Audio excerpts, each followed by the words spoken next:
Donc, en tant que directeur à la FSMA et en charge du contrôle de l'information financière et de la surveillance des marchés, les trois thèmes qui vont être abordés aujourd'hui par de grands spécialistes m'intéressent évidemment beaucoup, puisque ce sont des thèmes qui font notre quotidien à la FSMA, et j'essaierai dans le petit mot d'introduction que je vais faire avant de céder la parole aux orateurs qui ont, eux, des choses très précises à vous raconter, de peut-être un instant regarder un petit peu, non pas les détails et les aspects pratiques de la législation, mais d'avoir peut-être une réflexion sur cette évolution du droit financier au cours des dernières dizaines, enfin des derniers 10 ans peut-être, et aussi d'avoir peut-être des questions qui ne sont pas des questions juridiques, mais des questions qui sont intimement liées aux différentes matières que nous allons voir. Alors, cet après-midi, donc, on a 3 thèmes. Le règlement de prospectus qui est un projet, encore à ce stade, mais qui est déjà sur lequel il y a un accord politique. Le règlement abus de marché qui est d'application depuis le 3 juillet dernier et qui est très complet, touffu et pas évident à appréhender dans son entièreté. Et ensuite, un nouvel animal qui est l'application aux offres d'instruments financiers des dispositions du Code de droit économique, du fameux livre 6 relative aux clauses abusives, qui sont une espèce de mixte entre la protection du consommateur et les instruments financiers, quelque chose qui n'est pas, qui saute pas aux yeux tout de suite et qui n'est pas tout à fait évident. Alors, mon premier point que je voulais un petit peu évoquer avec vous, c'est cette évolution du droit financier au cours des dernières années. En tant que non-juriste, je le précise tout de suite, c'est très étrange que j'ai la chance de présider cet après-midi. Mais bon, j'ai un petit peu d'expérience juridique quand même, puisque ça fait plus de 25 ans que je suis dans cette matière. Et qu'est-ce qu'on constate sur les 25 dernières années? C'est une évolution assez étonnante, enfin pas étonnante, mais une évolution d'un droit qui était basé beaucoup plus sur des principes et qui devient un droit composé d'une série de règles détaillées. La partie jugement est de moins en moins importante, les textes sont de plus en plus importants en quantité, lourds à assimiler, lourds à suivre, sans pour autant, dans tous les cas, prévoir tout ce qui est possible. Et donc, ça ne rend pas toujours le boulot plus facile qu'il y a 25 ans, je crois, mais c'est une composante dont il faut tenir compte. Et cette composante, elle vient essentiellement du droit européen à plusieurs niveaux, et plusieurs orateurs en parleront aujourd'hui, je crois, ces fameux niveau 1, niveau 2, niveau 3, au niveau de la Commission, au niveau d'ESMA, les directives d'exécution. Tout ça fait une hiérarchie de législation dont il faut comprendre les tenants aboutissants pour finalement essayer de remplir ses obligations sans se tromper, et ce n'est pas toujours facile. On a aussi l'émergence de guidelines au niveau d'ESMA, qui sont donc des lignes de conduite et des lignes de bonne conduite à suivre dans une série de dispositions. On a une tendance qui n'est pas toujours facile en Belgique, parce qu'en Belgique, on était assez gold-plater, si on peut dire ça comme ça, de diminuer ce gold-plating. Et ça se passe déjà au niveau européen, puisque, par exemple, au niveau prospectus, on avait une directive, et c'est un règlement. Règlement, c'est d'application maximale, et donc on ne peut pas venir avec beaucoup de choses en plus. Le droit belge, notamment en matière de prospectus, avait une série de petites choses que d'autres pays européens n'ont pas forcément. Et donc ça, c'est aussi une tendance importante. Et si vous voulez, dans la mesure où nous avons des règlements des réglementations qui sont européennes, il est important, pour éviter la concurrence et pour qu'il y ait un traitement égal dans tous les pays, qu'il y ait une concertation entre les différents régulateurs. Et donc cette concertation se déroule au niveau d'ESMA. Elle prend de plus en plus d'importance. Elle est une concertation qui débouche sur des études de cas, des guidelines, comme je l'ai dit, aussi je trouve plus le mot là, mais de l'examen par ESMA ou par des peer reviews, donc des peer reviews où l'on va voir chez chacun des régulateurs s'il exerce ses compétences comme il est attendu qu'ils les exercent. Et donc tout ceci devrait mener progressivement à des traitements équivalents dans les différents pays européens pour des situations similaires.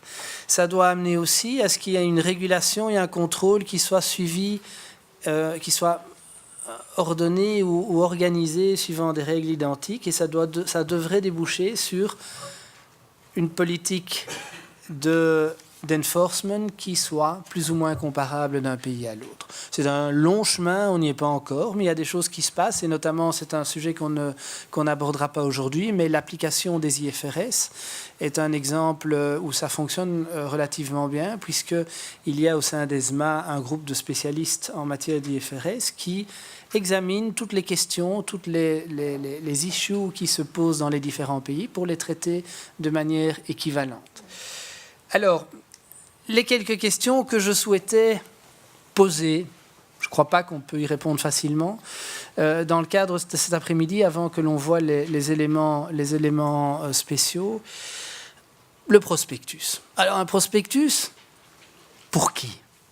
Qui est-ce qui lit un prospectus? À part mon voisin, qui l'écrit souvent, hein, et beaucoup d'avocats, les gens de mon équipe, dont il y en a quelques-uns ici, quelques investisseurs, j'espère. Mais donc, c'est une vraie question. On écrit des prospectus qui font 100, 200 pages, qui sont des éléments souvent de prise de responsabilité juridique, ou qui sont des éléments qui seront utiles dans le cadre de contentieux, et ça, des juristes le comprendront très bien. Mais ce n'est pas forcément un outil utile pour l'investisseur qui doit prendre une décision par rapport à un produit qui lui est proposé. Et ça, c'est dommage, parce que le prospectus devrait quelque part retrouver son sens. C'est dommage parce que je l'ai eu ce matin.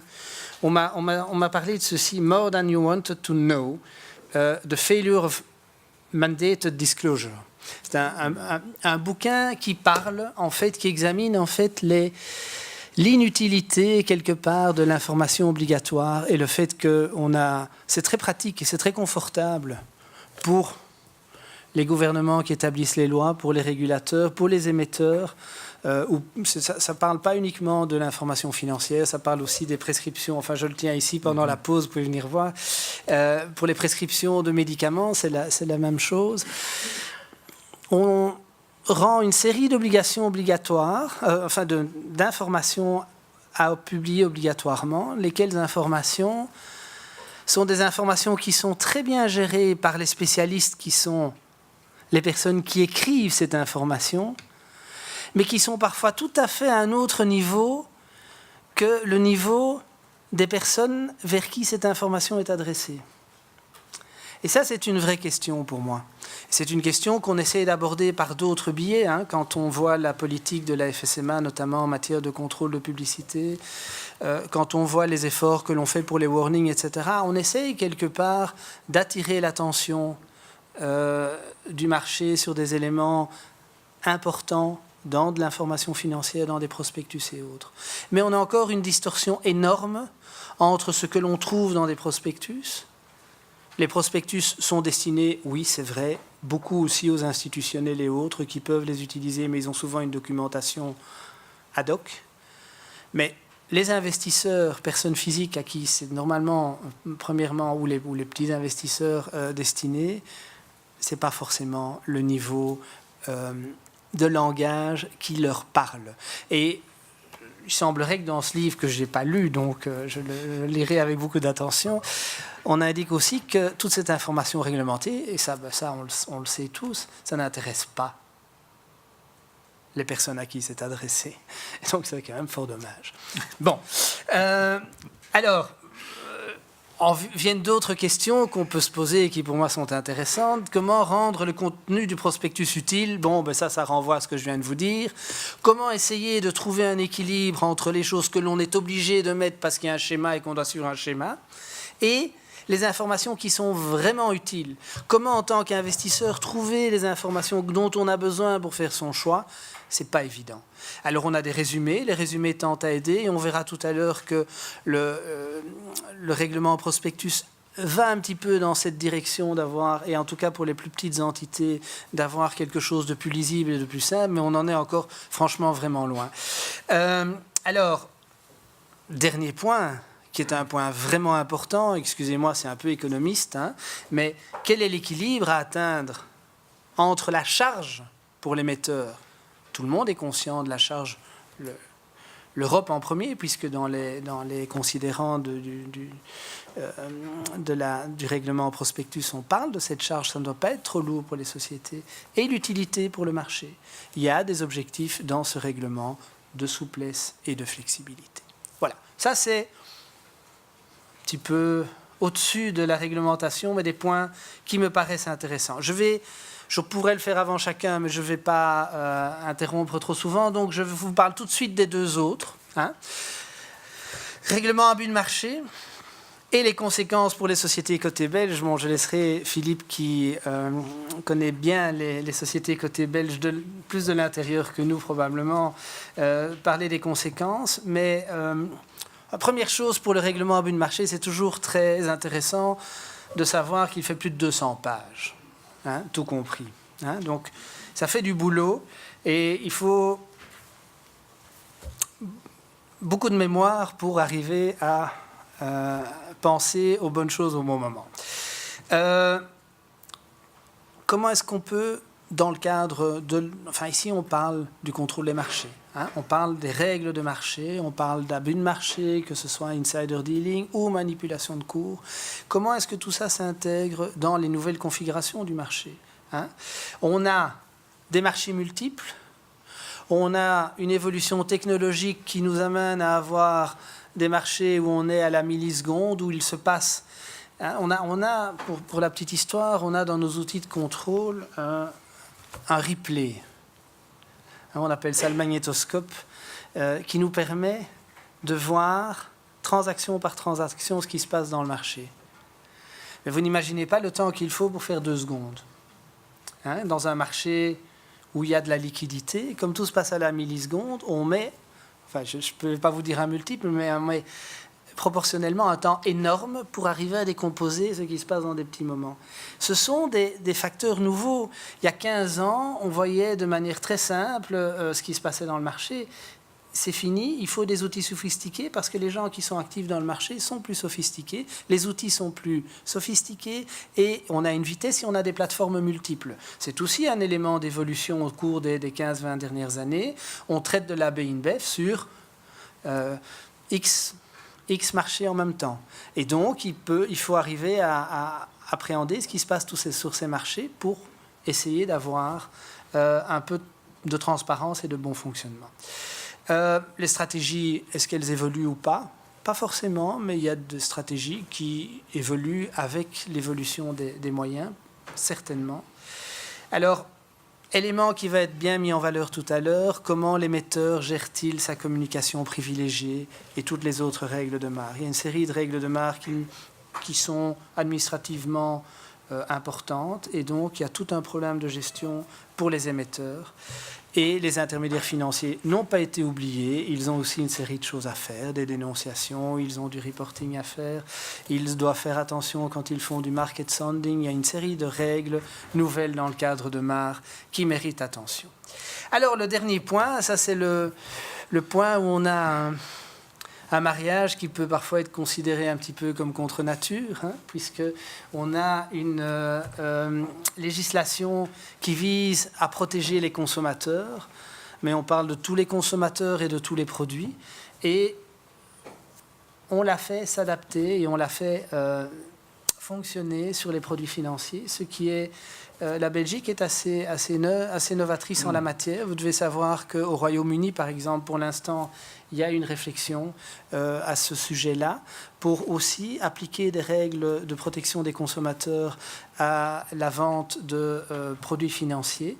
On utilise souvent dans la littérature ou dans les articles à ce sujet-là au Royaume-Uni l'exemple de la Belgique qui est une des premières en cette matière.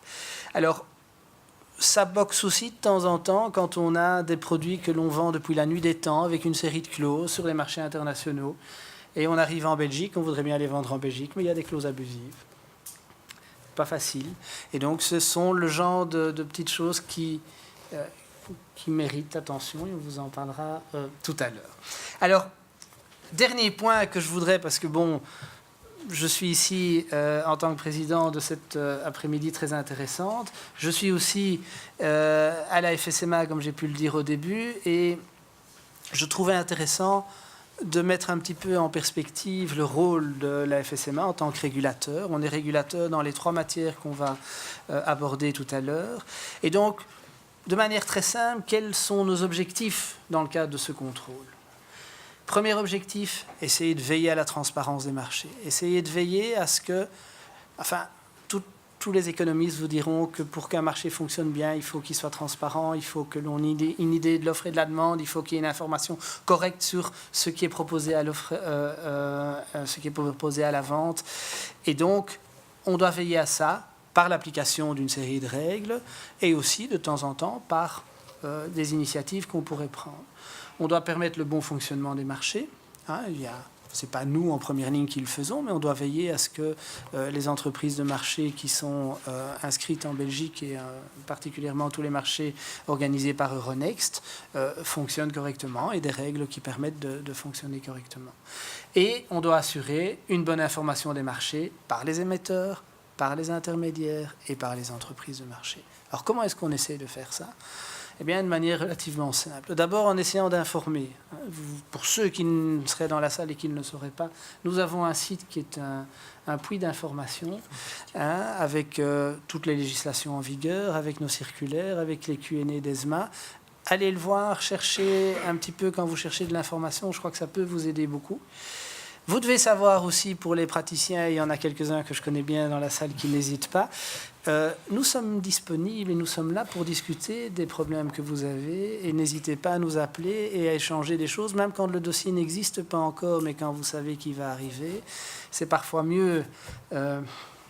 c'est comme la publicité pour les avocats, je crois. C'est parfois mieux d'en parler avant que... Je me rappelle plus très bien, mais vous comprenez ce que je veux dire. Et évidemment, après, on contrôle. On essaie d'avoir un contrôle actif et de temps en temps, quand il faut, on a aussi de l'enforcement, on a des décisions de sanctions, on a des décisions de transactions. Nous sommes aussi gendarmes quand il le faut. C'était mon petit mot d'introduction. J'espère ne pas avoir dépassé mon temps. C'est moi qui dois le régler, donc